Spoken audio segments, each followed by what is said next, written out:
So there is this girl in our class that is the designated annoying one for all the other girls. And although her actions might not seem to be redeeming her character, I also do not agree with how she is received by everyone. For example, once she had been sitting with a group of boys, her usual choice of company, which is beyond me because they are awfully disrespectful towards her, that too openly, and she was continuously forcing herself to laugh a bit too loudly for the sake of decorum. And then the girls sitting around me started making fun of her behind her back by demeaning everything from her lack of wanted reception from the boys to her highly unusual posture and way of sitting, which, for what it's worth, would be constructive criticism, given that she doesn't seem to have any awareness of personal space, but only if it was said in a less belittling tone and while addressing her behavior in accordance to her actions, rather than nitpicking whatever they can make fun of her about for a few shared giggles.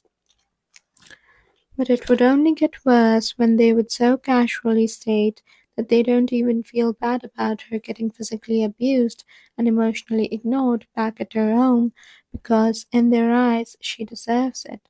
instead of sympathizing with her situation and trying to understand why she is the way she is, and showing some restraint in so harshly critiquing her every move. The boys aren't very different. In fact, they may be far worse by a substantial amount, but somewhat and somehow that girl has no complaints about it and rather only whines about not being included within the group of girls in the class, which only serves to worsen her case with them. And while I can understand the frustration one might feel while seeing such desperation for male validation,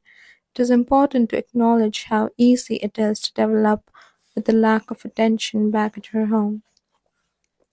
But you know what those guys do when she chooses to vent to them? They discredit the validity of her words and refuse to even hear her out. Yes, it's not the most honorable thing to repeatedly go to places, groups, and situations that disregard you completely, but neither is it particularly honorable to be downright disrespectful and ignore common decency and empathy with finding excuses for it in the other person's behavior. I'm not one to believe in concrete good and bad actions, and do think that it is more subjective and situation specific than that.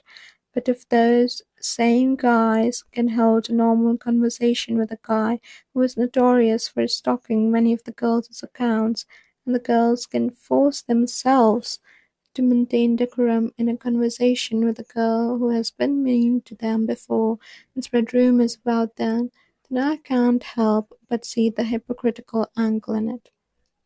In fact, what irks me is not that they dislike that girl, because I have no right to oppress my self righteous opinions on your free will when it's not directly harming anyone. But I'm also opposed to the blatant disregard to the actual problem from an objective point of view and from their own eyes in favor of eliciting a few chuckles from their peers who just so happen to have humor worse than a certain someone raised in a pseudo all-American dream, but really a mess of a home with some really questionable values, including homophobia and sexism. Yes, I'm looking at you, Edmund Corcoran, aka Bunny from Donna Tartt's The Secret History. You almost make me understand Henry sometimes, but then I put the intrusive thoughts aside. You might be thinking, how bad can it possibly be? Well, let me enlighten you. When I was in grade 9, there used to be this girl in our class who was a misfit because of her lack of understanding of personal space, social decorum, and unusual clinginess to people she hadn't even really got to know yet. But instead of pointing that out, she was often made a laughingstock while highlighting her appearance and the class's boys' lack of desirability towards her, with jokes often being made about pairing her with one of them because it would be oh so terrible and a torment for the apparent poor guy. In grade 10, there was a guy in our class who had a habit of being rather obnoxious and had an inability to stop talking even when the situation called for it. But instead of highlighting what the reason was for the annoyance caused by him,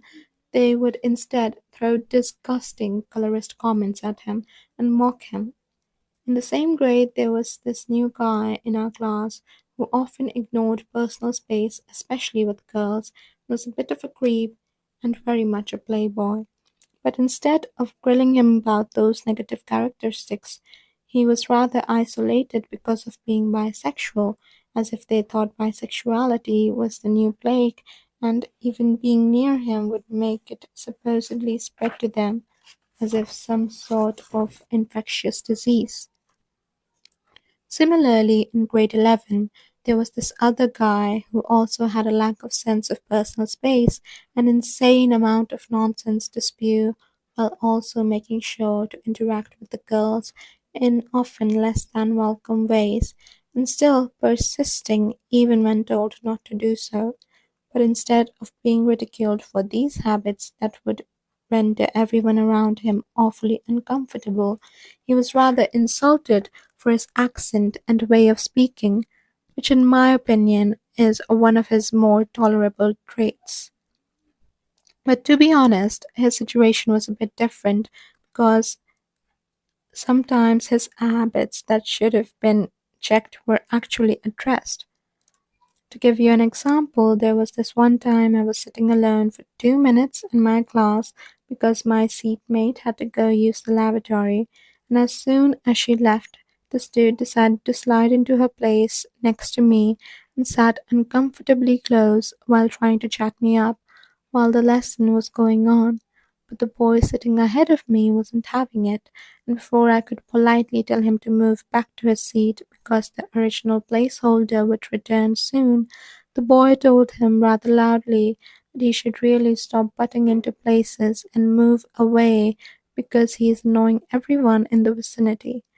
It only escalated further when that boy and his friends started bullying this dude after that incident because for some reason now suddenly they were pissed at him. I wouldn't really be so bold as to assume that it was because they deeply cared for the respectful treatment of their peers and the safety of the female students in the class, because those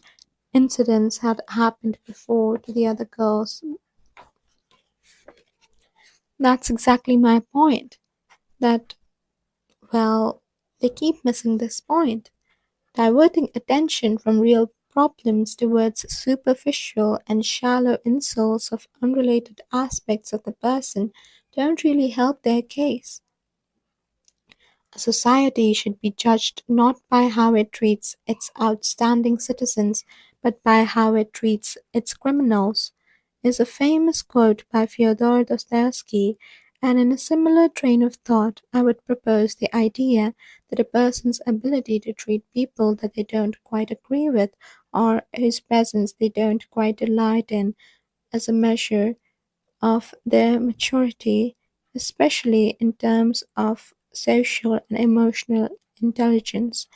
There is a certain art in criticism as well, which is a delicate balance to learn, otherwise, both sides are equally muddied in the same puddle.